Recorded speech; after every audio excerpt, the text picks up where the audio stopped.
Okay, so that pipe has been bothering me now for a while. Nothing wrong with the way it's situated. I just want to bend it the other way around.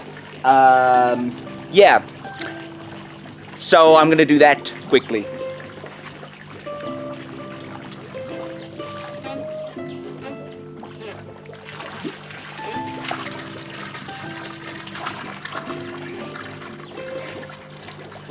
And now that that's done,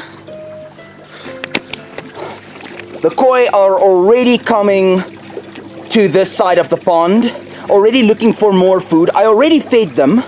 Let me see, I fed them 4 o'clock, so that means 8 o'clock then, but I'm not going to feed them 8 o'clock.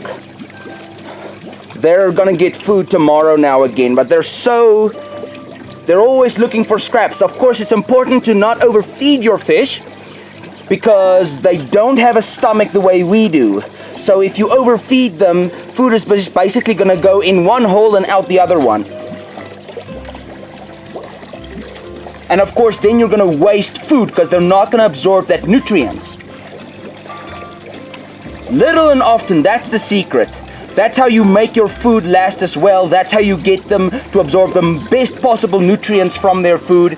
I feed my koi once every 4 hours.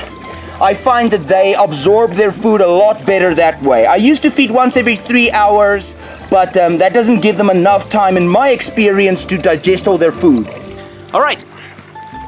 Now that I'm comfortable, I know I sort of went off on a tangent, but of course I want my videos to be more edutainment. So, you know, like, that's why I don't really want to, you know, when I upload a video, I want to say something important. I want people to be able to watch my videos, and because there's so few videos actually going into detail about koi care, and that's a detailed discussion about koi. Those videos do exist, and I'm by far not the only person to do these sorts of videos, but I find that for me personally, there's not enough educational videos out there about koi fish. You know, I always want to do more research, I always want to learn, and there just is a real gap in the market for this kind of information. So, on to the topic of today. Do koi fish have different personalities? Now, in my experience, that does indeed seem to be the case. For example, like Kaguya, when I first bought her, within the first week, she started eating out of my hand. She tamed so easily.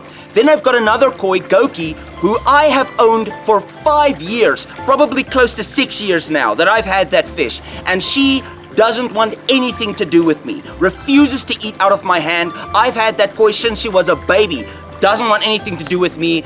You're just gonna get that. You know, some kois will just tame more easily, some kois will warm up to you, and other fish just will not warm up to you. You know, so yeah, they do have their own traits. Now, don't get me wrong, koi are nowhere near as intellectually or as emotionally complex as human beings, okay? They're still an animal at the end of the day, and a term that I like to use is a dumb beast. You know, there's not a lot of intelligence behind them. Yes, they can associate you with food, and they'll, like with my fish now, while I'm sitting here, they're coming close, they're looking for food. So, you know, and definitely there are people who have trained their goldfish, for example, to do tricks. So they do, you know, they're nothing as intense as a parrot, but they do exhibit some brain power, if I can put it that way. Not a lot, but they definitely seem to be able to learn, to be trained to an extent, and of course they do have their own different personalities. But now once again, as I said, koi are not very complex creatures. So what I say with personality is basically some are more skittish than others, and others, again, are more friendly than others. And that's basically the two categories that koi personality falls into. You know, you can't say, oh, well, I've got one koi. I haven't yet been able to get it on video, but I've got 2 females. Almost every time I feed them, they're fighting. They'll lock lips, and then my Yamabuki Harewake Blondie she will just push. The other fish is much bigger than her, not by much, but by a little bit, and she'll just push that fish down. You know, from the research that I have done, that is them fighting. And they're the only two fish to do that. Usually, you know, don't want to work in absolutes. I have seen my one female picking a fight with another female, but she doesn't engage with her. It's only the two that lock lips and start fighting. Nothing serious. So, you know, and because Blondie is always the one pushing that koi back, I am assuming she's the more dominant, she's the more aggressive fish.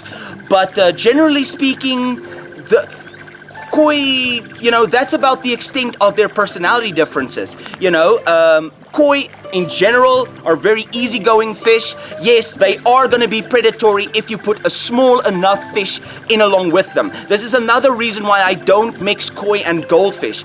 Because yes, if the goldfish is big enough, the koi might ignore it. But if it's just small enough, the koi might try and go for it. All right, so that is really the end of the discussion. I think I mentioned everything I want to mention. And just happy koi keeping. That's all I've got to say.